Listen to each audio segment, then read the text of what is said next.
مجيد اللهم بارك على محمد وعلى آل محمد كما باركت على إبراهيم وعلى آل إبراهيم إنك حميد مجيد بلغ العلا بكماله كشف الدجى بجماله حسنت جميع خصاله صلوا عليه وآله أستغفر الله ربي من كل ذنب وأتوب إليه لا حول ولا قوة إلا بالله العلي العظيم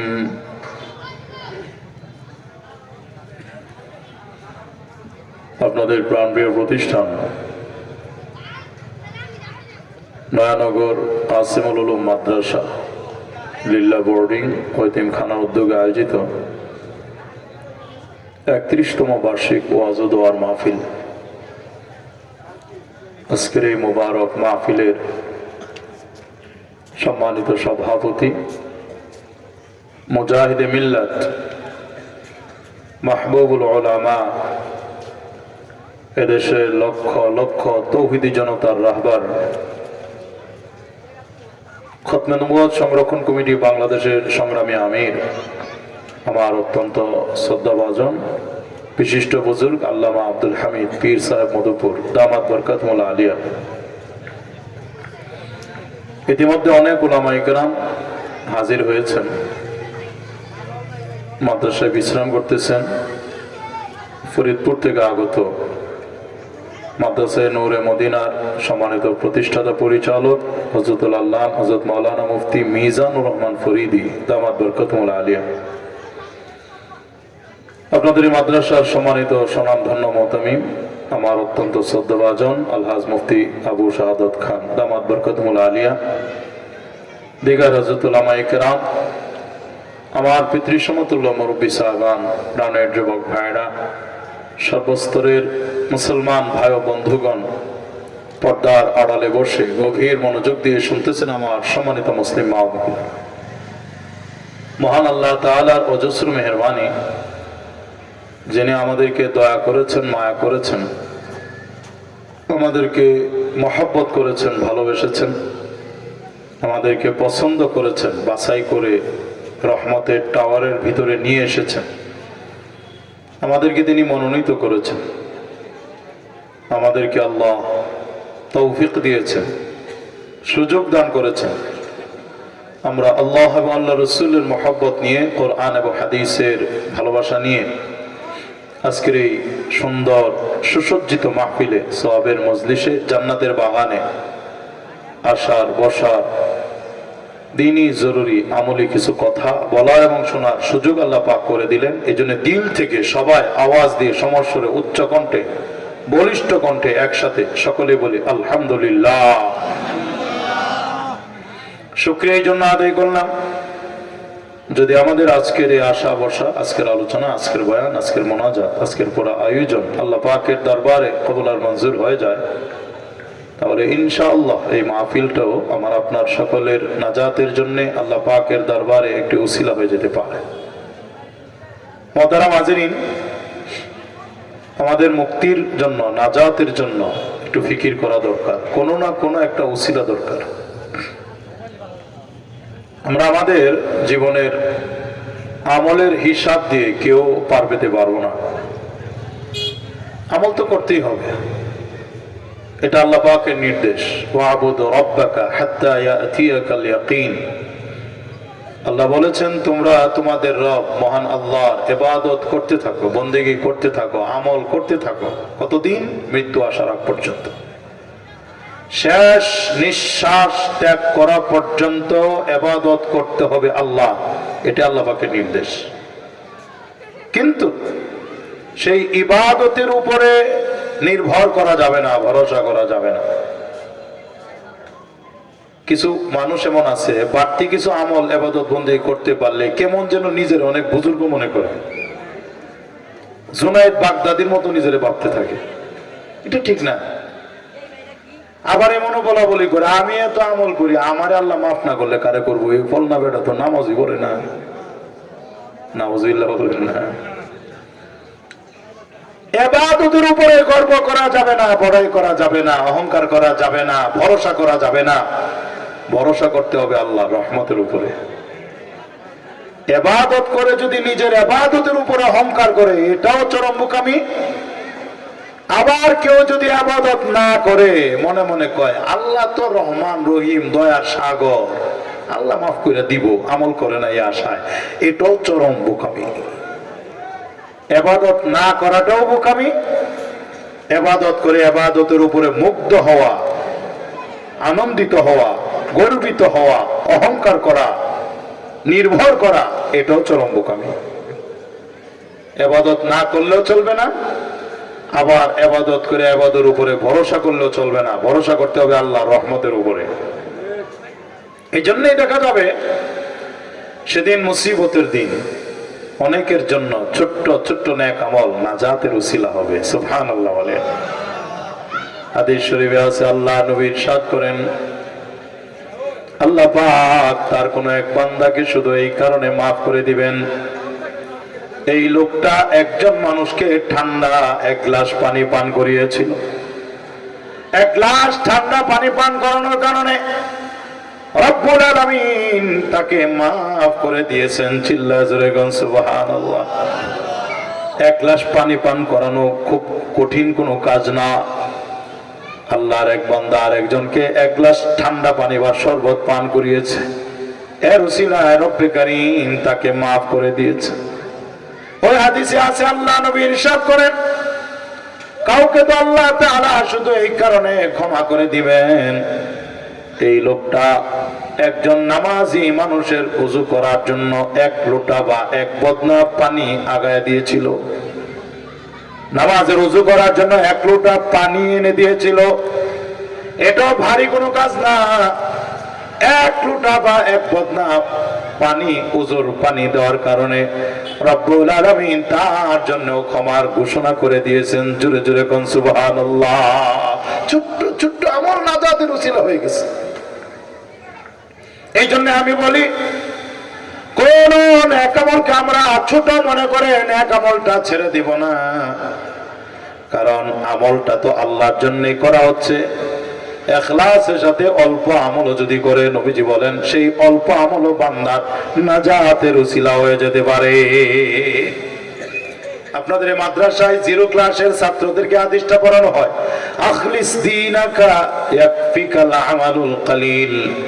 নবীজি বলেন তুমি ইখলাসের সাথে আমল করতে থাকো, তোমার দিনকে খাঁটি করো, শুধু আল্লাহকে রাজি আর খুশি করার জন্য আমল করতে থাকো। আল্লাহ যদি কবুল করেন, অল্প আমল বান্দার নাজাতের জন্য যথেষ্ট হয়ে যাবে। মুহতারাম হাজিরিন, একটি সুপ্রসিদ্ধ হাদিস আপনারা অবশ্যই জেনে থাকবেন। পূর্বেকার আমলে বনী ইসরায়েলের মধ্যে অত্যন্ত নিকৃষ্ট একজন মহিলা ছিল, চরিত্রহীনা, নষ্টা ভ্রষ্টা একজন নারী। টাকার বিনিময়ে নিজের ইজ্জত বিভিন্ন পুরুষদের কাছে বিক্রি করে এতটা খারাপ। আমার বাবারা, যুবক বন্ধুরা, খেয়াল করে শুনেন, আল্লাহ তাআলা এই নিকৃষ্ট মহিলাকে ছোট্ট একটা আমলের কারণে, ছোট্ট একটা কর্মের কারণে মাফ করে দিয়েছেন। জোরে কোন সুবহানাল্লাহ। সেই আমলটা কি আপনারা জানেন? একটা পিপাসার্ত কুকুর রাস্তার পাশে তীব্র তৃষ্ণায় কাতর হয়ে ছটফট করতেছিল, পানির জন্য ছটফট করতেছিল। খারাপ মহিলাটা কুকুরের পাশ দিয়ে যাচ্ছিল। কুকুরের এই দুরবস্থা দেখে মহিলার মনে বড় দয়া জাগলো। মহিলা পায়ে চামড়া মোজা ছিল, মোজাটা খুললো। শরীরে ওড়না ছিল, ওড়নাটা ছিঁড়ে ছিঁড়ে লম্বা রশি বানিয়ে কূপ থেকে, কুয়া থেকে সামান্য পানি চামড়ার মোজা দিয়ে উঠালো। এবার এই পানিটা কুকুরের মুখে ধরলো। কুকুর যেন পানিটা পান করে নিজের জান ফিরে পেল। দেখেন, নিকৃষ্ট একটা প্রাণী, আল্লাহ তাআলার মাখলুক, আল্লাহ সৃষ্টি করেছেন, যদিও কুকুর সৃষ্টি করেছেন আল্লাহ, নিকৃষ্ট একটা প্রাণীর প্রতি সামান্য একটু দয়া মায়া করার কারণে রব্বে করিম এই মহিলার জিন্দেগির তামাম গুনাহ খাতাগুলি মাফ করে দিয়েছে। মহিলা কিন্তু মাফ চাই নাই। মহিলা আল্লাহর কাছে বলে না, আল্লাহ আমি কুত্তারে পানি পান করাইছি, আমারে মাফ দাও, এমন দোয়া আশা করে নাই। আল্লাহর কাছে ক্ষমা চাই নাই, শুধু মানবিক দৃষ্টিকোণ থেকে কুকুরের প্রতি তার দয়া জাগলো, কুকুরকে পানি পান করাইলো, এর উসিলায় আল্লাহ তাআলা মহিলাটাকে মাফ করে দিয়েছেন। আমি এখান থেকে আপনাদেরকে একটু জিজ্ঞাসা করব, দয়া করে মুখটা বন্ধ রাখবেন না, আমার সাথে মুখ খুলে কথা বলবেন, জবাব দিবেন। হাদিসে আমরা পাইলাম, যেটা আলোচনা করলাম, যে কুত্তারে পানি খাওয়া মহিলা মাপ পাওয়া গেছে। আমি আপনাদেরকে জিজ্ঞেস করি, কুকুর তো নিকৃষ্ট প্রাণী, কেউ যদি আশরাফুল মাখলুকাত সৃষ্টির সারা জাতি মানুষে খাওয়ায়, মাপ পাবে না? বলেন না, মুখটা কইলা বলেন না, মাপ পাবে কিনা? সহজ কথা, কুত্তারে খাওয়ায় যদি মাপ পায়, মানুষের খাওয়াইলে মাপ পাইব। মানুষটা যদি নামাজি হয়, আরো বলে না, যারে খাওয়াইছে নামাজি, আরো বলে না। আচ্ছা, শুধু নামাজি না, এরকম কাসিমুল উলুম মাদ্রাসার হাফেজ সাহেব, তালেবে ইলম, উস্তাদ, মসজিদের ইমাম, খতিব, আলেম, ওলামাদেরকে খাওয়াইছে, তাইলে আরো ভালো হয় না? কথা বলেন বাবা। আচ্ছা, যদি এমন হয় যে নিজের মাকে খাওয়াইছে একেবারে তৃপ্তি সহকারে, বাবাকে খাওয়াইছে, তাইলে আরো ভালো হয় না? বাপ মারা খাওয়াইছে, আরো ভালো হবে না? ঠিক আছে, আরেকটা হাদিস শোনাই, এরপরে আমি মূল কথাটা বলতেছি। কথাটা মনে রাখেন, এতটুকু কথা মনে রাখেন, কুত্তারে খাওয়ায় যদি মাপ পাওয়া যায়, অন্তত বাপ মারে খাওয়াইলো সে কি পাবে? মাপ পাবে। হাদিস শরীফে আল্লাহ নবী ইরশাদ করেন, বনি ইসরাইলের মধ্যে আরেকজন মহিলা ছিল, সে বিড়াল পালতো, বিড়াল লালন পালন করত। হাদিসে নবীজি বলেন, কয়েকদিন হয়ে গেছে বিড়ালটাকে মহিলা রশি দিয়ে আটকিয়ে ফেলেছে, গলায় রশি লাগাই দিছে, বন্দি করে ফেলছে, রশি দিয়ে বেঁধে ফেলছে। এখন আর বিড়ালটাকে মহিলা খাবার দেয় না, গলার রশিও ছাড়ে না, যে গ্রামের বিভিন্ন বাড়ি ঘরে ফিরে গিয়ে ঘুরে ফিরে সে খেয়ে আসবে, অন্য বাড়ি থেকে বিড়ালটা খেয়ে আসবে, খাবার এই রশিও ছাড়ে না, আবার মহিলা নিজেও খাবারটা দেয় না, নিজেও খাবার দেয় না, গলার রশিও ছাড়ে না, অন্য বাড়ি থেকে খেয়ে আসবে। যেই কারণে বিড়ালটা রশি বাঁধা অবস্থায় কয়েকদিন ক্ষুধার্ত ভাবে অনাহারে পার করছে, নির্মম ভাবে মারা গেছে, কষ্ট করতে করতে বিড়ালটা মারা গেছে। আমার নবী হাদিসে বলেন, বিড়ালটা অবলা একটা প্রাণী, এই বিড়ালটাকে এভাবে কষ্ট দিয়ে মারার কারণে মহিলাটা জাহান্নামী হয়ে গেছে। ও আমার বাবারা, যুবক দোস্তরা, একটু আওয়াজ দিয়ে বলতে হবে, বিড়াল মারার কারণে মহিলা জান্নাতে গেল না জাহান্নামে গেল? জোরে বলেন, কোন জায়গায়? জাহান্নামে। এবার আপনারা বলেন, বিড়াল মাইরা যদি জাহান্নামে যায়, মানুষ মারলে, মানুষ খুন করলে এই লোকটা যাবে কোথায়? মানুষ খুন করলে জান্নাতে যাবো না জাহান্নামে? সহজ কথা, বিড়াল মাইরা জাহান্নামে গেছে গা, তাইলে মানুষ খুন করলে সে জাহান্নামে যায়। যারে মারলো এ যদি নামাজি হয়, তাহলে কামটা আরো খারাপ হইলো না? যারে মারলো উনি যদি আলেম সাহেব হয়, আলেম রে মাইরা বলাইছে, তাহলে ইলম রে মাইরা বলাইছে, তাহলে আরো জঘন্য হইলো না? কথা বলেন না? আচ্ছা, যারে মারলো এমন যদি হয় নিজের মাকে মার্ডার করছে, নাউজুবিল্লাহ বলেন, অথবা বাবাকে মার্ডার করছে, নাউজুবিল্লাহ বলেন, অথবা আব্বা আম্মা দুজনকে মার্ডার করছে, চিল্লা কোন নাউজুবিল্লাহ, তাহলে এটা কেমন হবে? আরো জঘন্য হবে, ঠিক কিনা জোরে গন? নিজের মা বাবারে মেরে বলাইছে, আরো জঘন্য হবে।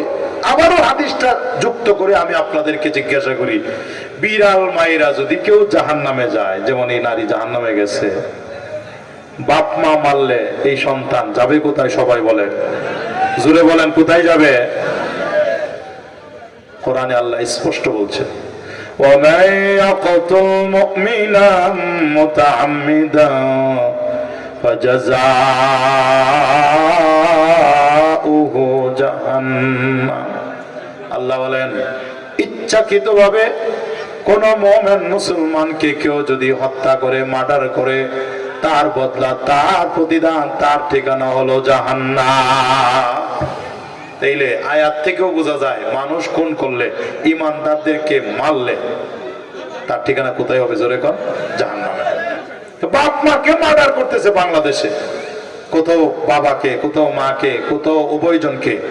আপনারা এমন খবর পাইছেন নাকি? বলেন আপনারা, যারা একটু দেশের খোঁজ খবর রাখেন, অবশ্যই হয়তো আপনাদের নলেজ এটা আছে। বাংলাদেশে এমন ডজন ডজন ঘটনা ঘটতেছে যে সন্তান, বাবা মা থেকে জন্ম নেওয়া সন্তান নিজের হাতে মাকে, কোথাও বাবাকে, কোথাও উভয়জনকে মার্ডার করতেছে। নাউজুবিল্লাহ বলেন। পরিষ্কার বলছি, এরা জাহান্নামী। যারা মা বাপকে মার্ডার করে এরা জাহান্নামী। দেশের এক জায়গায় দুর্ঘটনা ঘটছে, কোড়াল দিয়ে কুপিয়ে বাবাকে মার্ডার করছে। নাউজুবিল্লাহ। আর এক জায়গায় কোদাল দিয়ে কুপিয়ে মাকে মার্ডার করছে। চিল্লায় কন্যা নাউজুবিল্লাহ। ওই যে সাভারে এক জায়গায় সন্তান বাবারে টানা টানা সিঁড়ি দিয়ে ছাদে নিয়ে গেছে, ছাদের উপরে বাবাকে মার্ডার করছে। বাবার লাশটাকে কয়েকটা টুকরা করছে। কত বড় কুলাঙ্গার চিন্তা করেন। বাবা সন্তানকে অনুরোধ করে বলছে, ও বাবা, আমি তোরে জন্ম দিলাম, তোর লালন পালন করলাম, ভরণ পোষণ দিলাম, লেখাপড়া শিখাইলাম, প্রতিষ্ঠিত করলাম, এখন তুই আমারে মার্ডার করার চিন্তা করছিস? তোর কাছে আমার জানটা ভিক্ষা চাই, আমারে জানে মারিস না, আমারে তুই একটু মুক্তি দিয়া দে, আমারে হত্যা করিস না। কত কাতর হয়ে বাবা সন্তানের কাছে অনুরোধ করছে। কুলাঙ্গার সন্তান বাবার কোনো কথায় কর্ণপাত করে নাই। তার পরিকল্পনা ছাদের উপরে বাবাকে খুন করবে, খুন করছে। শুধু খুন করে নাই, লাশটাকে কয়েকটা টুকরা করে ফেলছে। চিল্লা এখন নাউজুবিল্লাহ। বাস্তব ঘটনাগুলি বলতেছি আপনাদেরকে, কোনো একটা বানানো কথা না। এই যে পাবনাতে দুর্ঘটনা ঘটছে, যুবক বাবাকে মার্ডার করছে, থানায় 999 ফোন দেওয়া হয়েছে, পুলিশ আসছে ওকে অ্যারেস্ট করার জন্য। এই কুলাঙ্গার বাবাকে মারছে তো মারছেই। থানা থেকে যে পুলিশ আসছে, পুলিশদের উপরে হামলা চালাইছে। 2টা পুলিশে আক্রমণ করে আহত করছে, হামলা করছে, আহত করছে। অবশেষে পুলিশরা এরাও দিয়ে ধরতে পারছে, এখন জেলখানায় আছে। তো বাবাকে মার্ডার করছে, পুলিশকে এইভাবে হামলা করে আহত করেছে। বাংলাদেশের ময়মনসিংহ অঞ্চলে একটা থানা আছে ত্রিশাল। ওই ত্রিশালে কিছুদিন আগে একটা দুর্ঘটনা ঘটছে। যুবক নিজের হাতে বাবা মাকে হত্যা করে ঘরের কোনার মধ্যে, ঘরের এক কোনায় মাটি উঠিয়ে বাবা মা লাশটাকে মাটি চাপা দিয়েছে। জোরে কন্যা নাউজুবিল্লাহ। বাপ মা দুজনকে মার্ডার করছে। কেমন কুলাঙ্গার চিন্তা করে। এরও বেশ কয়েক বছর আগে একটা মেয়ে, যুবতী মেয়ে, ইংলিশ মিডিয়ামের ও লেভেলের ছাত্রী, বর্তমানে সে গাজীপুরের কাশিমপুর কারাগারে বন্দী আছে বহু বছর যাবত। এই মেয়েটাও বাবা মাকে মার্ডার করেছিল। বাবা ছিল পুলিশ ইন্সপেক্টর। পরিকল্পনা করছে তাদেরকে মেরে ফেলবে। ঢাকার বিভিন্ন ফার্মেসি ঘুরে ঘুরে ঘুমের 60টা ট্যাবলেট সংগ্রহ করছে। একটা দুইটা না, 60টা ঘুমের ট্যাবলেট 2 কাপ চার সাথে মিশিয়ে মিক্সচার করে 1 কাপ চা বাবাকে খাওয়াই দিছে, আর 1 কাপ মাকে। আমার বাবারা, বন্ধুরা, ঘুমের ট্যাবলেট একটা খাইলেই তো আর কোনো চেতনা থাকে না, খবর থাকে না।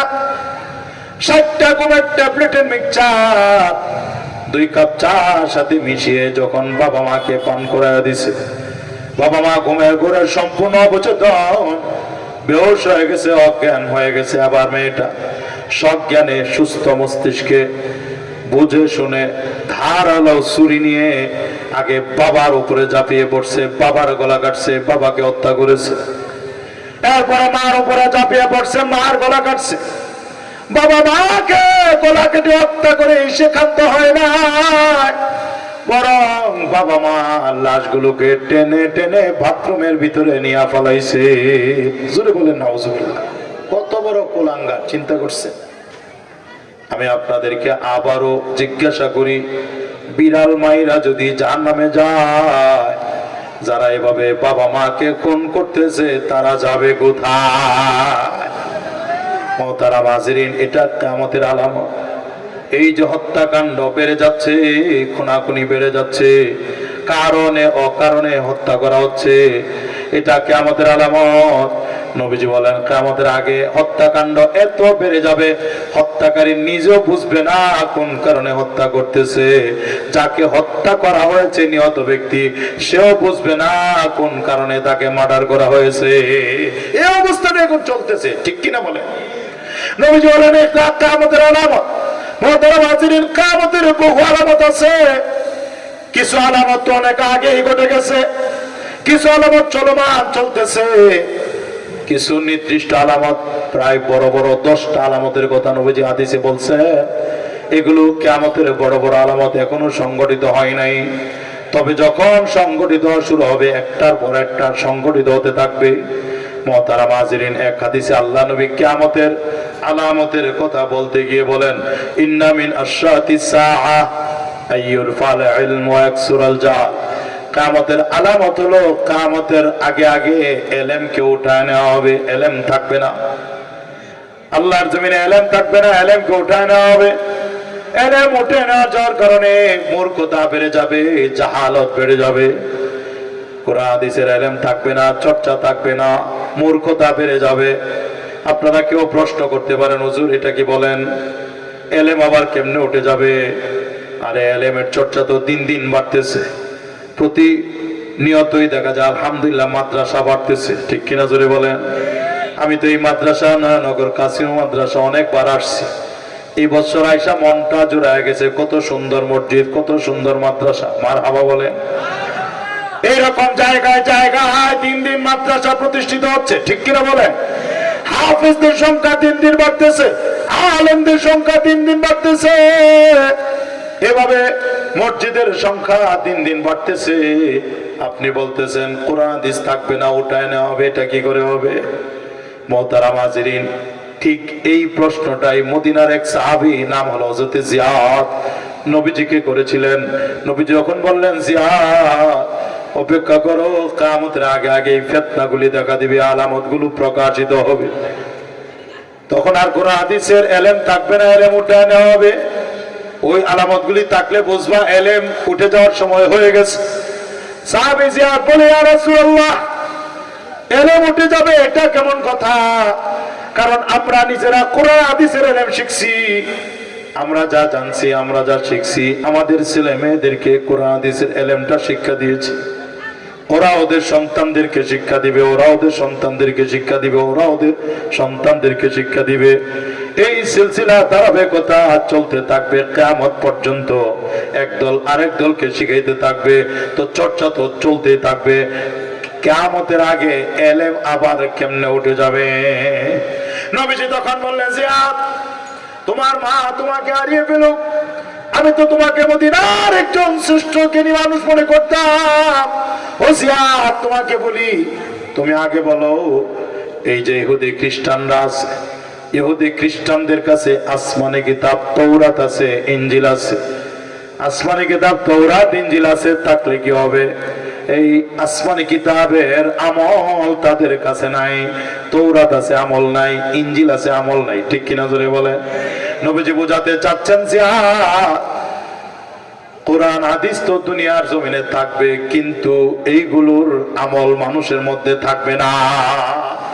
কোরআনের তেলাওয়াত আমাদের মধ্যে নাই, খেয়াল করেন। কোরআনের কিছু হক অধিকার আমাদের উপরে আছে, এক নম্বর অধিকার 30 পারা কোরআন অন্তত দেখে দেখে শুদ্ধভাবে তেলাওয়াত করতে হবে। প্রত্যেক মুসলমানের কাছে, প্রত্যেক মুসলমানের কাছে কোরআনের এটা হক, তেলাওয়াতটা শুদ্ধভাবে শিখতে হবে, তেলাওয়াত করতে হবে।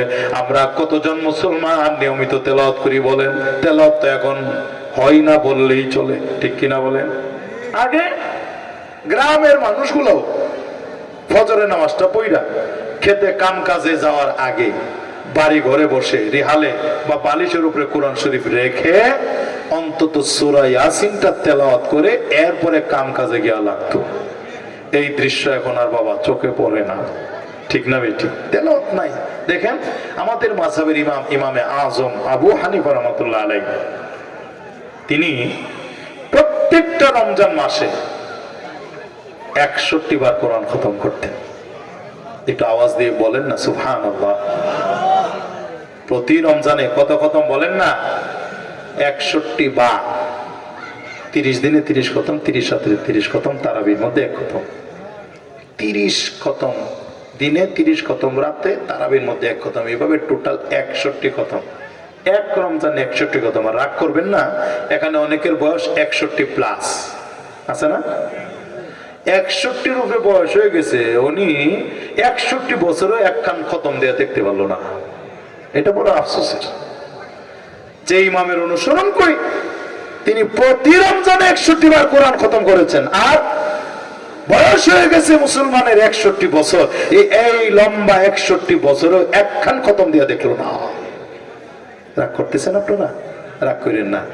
ওয়াজ তো আলোচনার জন্যই, পর্যালোচনার জন্যই। কোরআনের হক 1 নম্বর তেলাওয়াত শিখতে হবে। 2 নম্বর কোরআনে আল্লাহ কি বলেছেন সেটা জানতে হবে, বুঝতে হবে, অনুবাদ শিখতে হবে, তরজমা শিখতে হবে। 3 নম্বর শুধু শিখলেই চলবে না, তেলাওয়াত যেমন শিখবেন, আল্লাহ কি বলেছেন সেটাও জানবেন, সাথে সাথে কোরআন অনুযায়ী আমল করতে হবে। 4 নম্বর নিজে শুধু আমল করলেই চলবে না, এই আমলের দাওয়াত, কোরআনের দাওয়াত অন্যান্য মানুষের কাছে প্রচার করতে হবে। কোরআনের 4 হক। কিন্তু আমরা কয়জন আছি